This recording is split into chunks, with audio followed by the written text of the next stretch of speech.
bite inshuti zanjye, murabona ukuntu nambaye ubu noneho dutangiye iveri, rero harakonje cyane.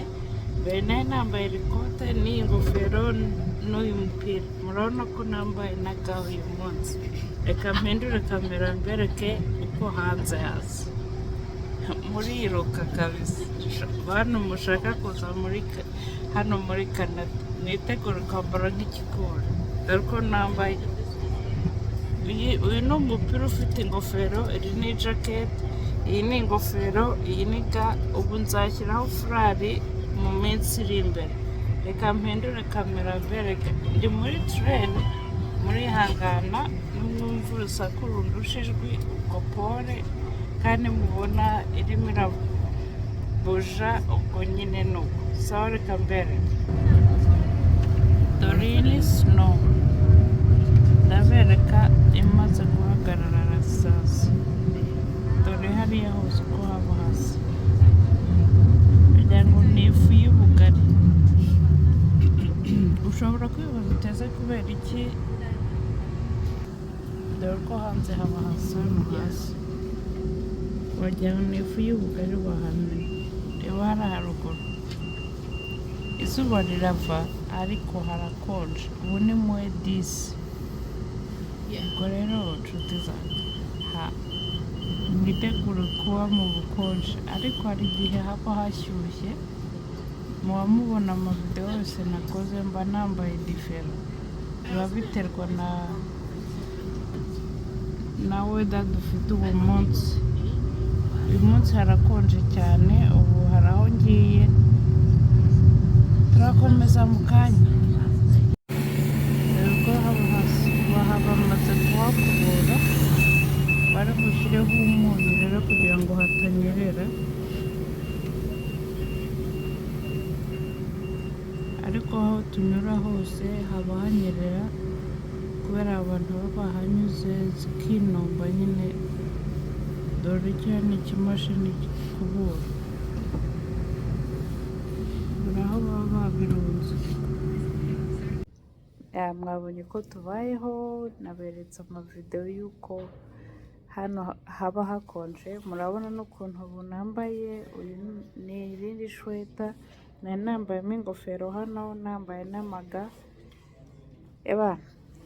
Ubwo ubuzima bwa Canada rero, hari igihe tuba dukonje cyane cyane.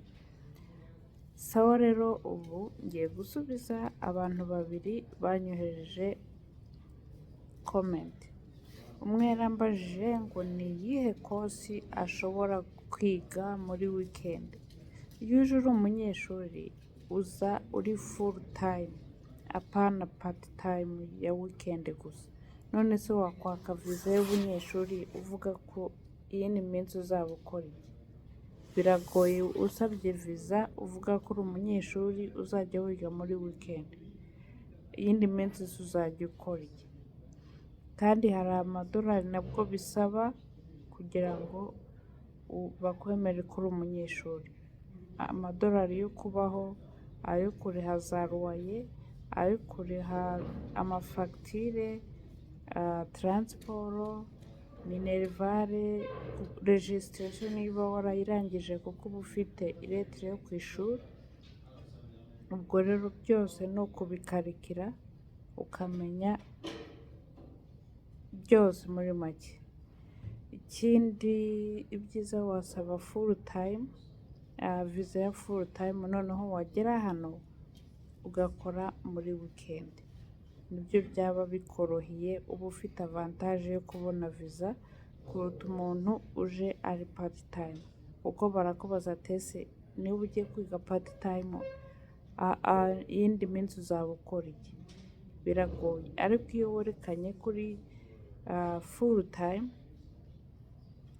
bagusaba wowe utabishoboye kuba ufite amadolari basaba yerekana ko uzibeshaho, ushaka umuntu ukwiyandikaho ko azajya kurihira minerivare, ariko nabwo basaba bank statement cyangwa se amafaranga, amadolari wareva aho uturuka yinjiza ku kwezi, yerekana ko ari capable yo kukwishingira hano muri Canada, utazagora gavumenti ugeze hano. Undi muntu wambajije ko aramutse aje nk'umurefugee cyangwa se nk'impunzi, iyo ugeze hano urabanza ukajya mu makurusi menshi cyane. Urabanza ukiyandikisha, bakaguha ni byinshi kabisa ubanza kunyuramo, bamara kukwemerera cyangwa se wamara kwandika dosiye yawe, hari amadolari baguha buri kwezi, ariko iyo bayaguhaye ayo ngayo ni nk'aho ari ayo kuriha inzu n'amafagitire yo kubaho gusa, ariko ntabwo ushobora kuyabaho igihe kinini. Hari amezi ahita bakaguha urupapuro rwemera gukora hano muri Canada. Hari abantu bagera hano bakaguma ku mafaranga ya guverinoma bagakora siratabure. Nshuti zanjye, ndabinginze, ndabakunda bishoboka, ntihazagire umuntu uza nk'impunzi ngo ajye gukora siratabure afate n'amadolari ya Canada, kuko iyo bagufashe uriha ayo baguhaye yose. Niba waba umaze imyaka 10 hano muri Canada, urayariha yose cyangwa se bakagufunga, kuko iyo ni criminel. Ibyiza iyo baguhaye iyo letre, ushaka akazi ugakora, ukabereka ko uri capable. Ibyo nabyo biragufasha muri dosiye yawe. Baguhaye amadolari, wamara kuburana, ngira ngo nabwo iyo umaze kubona akazi bagukuraho ayo madolari baguhaga. Ariko iyo ubuze akazi atari wowe biturutseho, utavuze uti bimwe byo kwinemfaguza by'iwacu, nibyo nashaka kuvuga.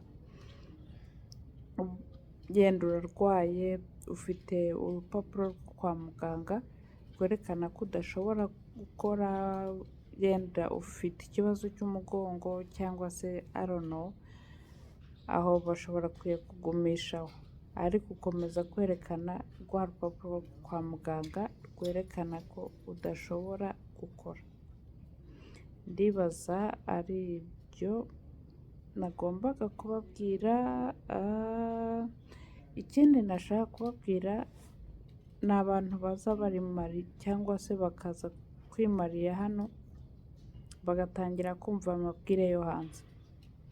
Akakubwira ati numara kubyara uzadivorce, guverinoma izajya iguha amahera menshi iyo uri umusingo mama. Sinzi uko mwabyita mu Kinyarwanda cyangwa mu Gifaransa, anyways, cyangwa se tubyite ko uri umupfakazi, niko nabyita. Iyo umaze gutandukana, ubuzima burakutiha bien. Nzi amaka menshi byabayeho, abantu bageze inaha bataramenyera, umutipe yarakuzanye, murabyaranye, ugahita umushakishaho impamvu yose mwatandukana. Ariko hari igihe usanga amafuta ari ayawe, kuko hano basaba preve zose zitumye ushaka gutandukana. Iyo atagukubise, iyo atagufashe nabi, hano byose bisaba preve. Ntabwo ari bimwe by'iwacu uvuga bati how high boss. Hano basaba preve. Nshuti zanjye rero, nimuze mwubake, mureke kumva amabwire y'abantu bari hano, kuko nimuyumva muzisanga mu mwobo, kuzawuvamo simbizi. Reka kumva ibyo abantu bakubwira. Waje kubaka, ntabwo waje kumva amabwire y'abantu. Mumbabarire, ntawe mbwiye nabi, ni inama nabagiraga, kuko hari abantu bagera hano bakumva amabwire y'abantu, ati wowe gusa mubyarane, nurangiza ushakisha impamvu mutandukana, ajya guha amahera ari kurera umwana yo kugutunga, na guverinoma izajya iyaguha. N'iyo yaguhaye barabanza bakabara ay'umugabo yaguhaye first, mbere y'uko baguha ay'umwana n'ayo kugutunga, ugasanga ntacyo ukuyemo. inshuti zanyu nimuze mwubake, mureke kumva amabwire y'abantu. Sawa rero ndabakunda, ubwo naberetse videwo y'uko tubaho hano, ni ibintu byose mba mbabwira. Ikindi muzajya mukenera mujye munyohereza comment, kwandika birangora munyihanganire, nzajya nkora videwo inyorohera. Murabona nicaye ahantu ndi mpise nkora videwo nkaba ndabirangije, ariko ibintu byo kwandika nsubiza umwe umwe mbishyira muri videwo byose bikanyohereza ubuzima. Sawa rero umwami abagirire neza, kandi merci beaucoup ku bantu bose bakoze subscribe, mukomeze musharinga amavidewo yanjye, mukomeze munteze imbere, ni ukuri umwami abagirire neza. Ndabakunda kandi ndabasengera buri munsi, Imana izabacira inzira ibageze mu bindi bihugu, niyo kitaba ari Canada cyangwa ibindi bihugu byateye imbere, namwe mutere imbere nk'abandi. Sawa Christine Nyirahimana, naho muri videwo itaha. Bye for now.